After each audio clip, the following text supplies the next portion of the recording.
প্রতিনিয়ত কিন্তু আমাদের সরকার চুক্তি করার জন্য চেষ্টা করছে এবং চুক্তি করেছে। এখন এখানে দেখলাম আপনারা কিছু বাণিজ্য চুক্তির জন্য বন্ধ করার জন্য এসেছেন আর এই আন্দোলনটা করা হয়েছে।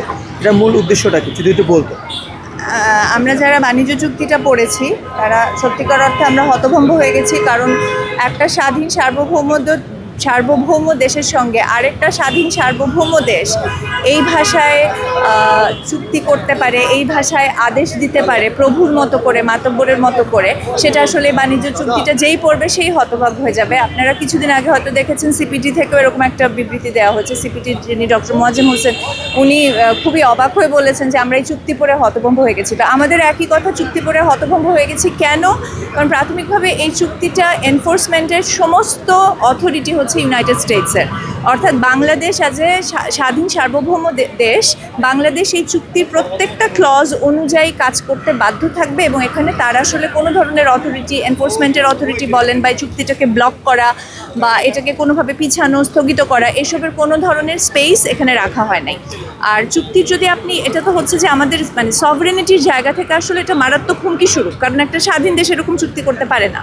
দ্বিতীয়ত যদি আপনি বলেন যে ইম্প্যাক্টের জায়গা থেকে, আমরা মনে করি যে এটা এত বড় এত কমপ্লেক্স একটা চুক্তি, এখানে অনেক রকমের ইম্প্যাক্ট আমাদের অর্থনীতির মধ্যে পড়তে যাচ্ছে। তার মধ্যে সবচেয়ে বড় যে ইম্প্যাক্টটা হবে সেটা হচ্ছে আমাদের স্থানীয় শিল্প। আপনারা জানেন যে এখানে যে আর্টিকেল 2.5 আছে, এটা হচ্ছে পোলট্রি এবং মিটের উপর, মানে বিফ ইন্ডাস্ট্রি, মিট ইন্ডাস্ট্রি।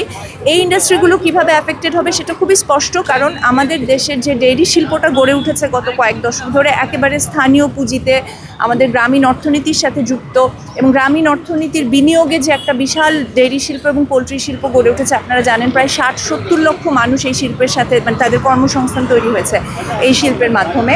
আপনি যদি, মানে এটা খুব কমন সেন্সের ব্যাপার, যদি আমেরিকা থেকে আমি শুল্কমুক্তভাবে ডেইরি এবং পোলট্রি প্রোডাক্ট নিয়ে আসি, যেটার ভিতরে আমার মানে ফ্রোজেন ফুডের ভিতরে কী কী থাকতে পারে, আমার frozen fish, frozen meat, process meat, egg product, milk powder, cheese, এই সমস্ত কিছু যদি আমি শুল্কমুক্ত মানে জিরো ট্যারিফে যদি আমি আমেরিকা থেকে ঢুকাতে বাধ্য থাকি, সেই ক্ষেত্রে এটা আমার দেশের যেই স্থানীয় শিল্প, আমার দেশের পোলট্রি শিল্প, ডেইরি শিল্প, স্থানীয় অর্থনীতি মারাত্মক হুমকির ভিতরে পড়বে। এবং আপনি এখানে বলতে পারেন যে আমার দেশের স্থানীয় শিল্প আসলে কম্পিট করে আমেরিকার এই ডেইরি এবং পোলট্রি প্রোডাক্টের সাথে কম্পিট করে টিকে থাকতে পারবে কিনা? পারবে না, কারণ আমেরিকার এই ধরনের প্রোডাক্টগুলো হচ্ছে হেভিলি সাবসিডাইজড, অর্থাৎ তারা একেবারে মানে বিভিন্ন পর্যায়ে প্রচুর পরিমাণে, ভয়ঙ্কর পরিমাণে ভর্তুকি পেয়ে থাকে।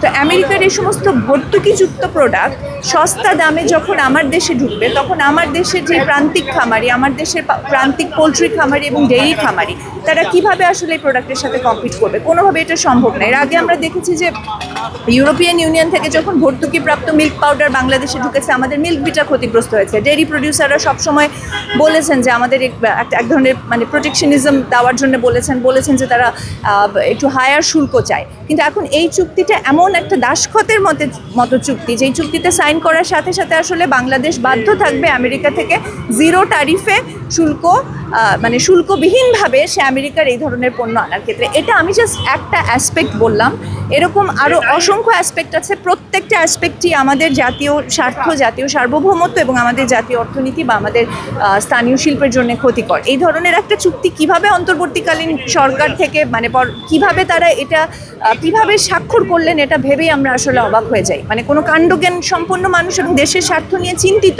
এরকম কারো পক্ষে এরকম চুক্তি স্বাক্ষর করা সম্ভব না বলে আমরা মনে করি। তো একটা ছোট্ট একটা ঘোষণা দিয়ে আমি শেষ করতে চাই। আপনার এটা আগে বিগত আন্দোলনে দেখেছি ঢাকা বিশ্ববিদ্যালয় রাজু ভাস্কর্য বা ঢাকা বিশ্ববিদ্যালয় অন্যান্য জায়গায় করেছে। আজকে আসলে সংসদ ভবনের সামনে আন্দোলনটা করার মূলত কি মেসেজ দিতে চাচ্ছেন? এটা তো এনপিএ থেকে হয়েছে। আমি এনপিএর সাথে সরাসরি যুক্ত না হলেও আমাদের মানে সুহৃদ এবং শুভাকাঙ্ক্ষীরা এই প্রোগ্রামটা আয়োজন করেছেন। আপনারা জানেন যে গতকালকে সংসদ অধিবেশন হয়েছে এবং আমরা আশা করি যে কোনো ধরনের চুক্তি, সেটা বিদেশের সাথে হোক বা যে কোনো চুক্তি, আসলে সংসদে আলোচিত হবে। কারণ সংসদ হচ্ছে একটা মানে দেশের মানুষ ভোট দিয়ে এখানে জনগণের প্রতিনিধিদেরকে পাঠিয়েছেন, এবং এই ধরনের চুক্তি যেন স্বচ্ছতা এবং জবাবদিহিতার মাধ্যমে স্বাক্ষরিত হয় ভবিষ্যতে, সেটার একটা দৃষ্টান্ত স্থাপন করতে পারতো আসলে বাংলাদেশ। কিন্তু অন্তর্বর্তীকালীন সরকার খুব তাড়াহুড়া করে, তড়িঘড়ি করে, আমরা দেখেছি যে মানে নির্বাচনের মাত্র কয়েকদিন আগে তারা এরকম একটা মানে ভয়ঙ্কর চুক্তি, আমরা জনগণ জানতে পারলাম না চুক্তির ক্লজগুলো কি, এটার ভিতরে কি আছে, এটা নিয়ে আলোচনার কোনো দরকার তারা মনে করলেন না। কোনো ধরনের আলোচনা ছাড়া জিনিসটা পাস হয়ে গেল। আমরা মনে করি এই ধরনের চুক্তি ভবিষ্যতে, এবং এই চুক্তিটিও সংসদে অবশ্যই আলোচিত হওয়া উচিত এবং এখানে এটা নিয়ে এটার প্রত্যেকটা ক্লজ ধরে ধরে আলাপ করা উচিত এবং আমরা জনগণের প্রতিনিধিদের কাছ থেকে এটাই আশা করি যে তারা যেহেতু জনগণ তাদেরকে রায় দিয়েছেন সংসদে বসে জনগণের স্বার্থে কাজ করার জন্য, তো সংসদ ভবনের সামনে হওয়ার এটাই কারণ যে সংসদ ভবনের চুক্তি ব্যাপারে আলোচনা হতে হবে এবং ধাপে ধাপে এটাকে স্থগিত করতে হবে বা বাতিলের দিকে যেতে হবে। জাতীয় স্বার্থ পরিপন্থী কোনো চুক্তি এখানে রেকটিফাই হওয়া যাবে না। ধন্যবাদ আপু, অনেক ভালো বলছি।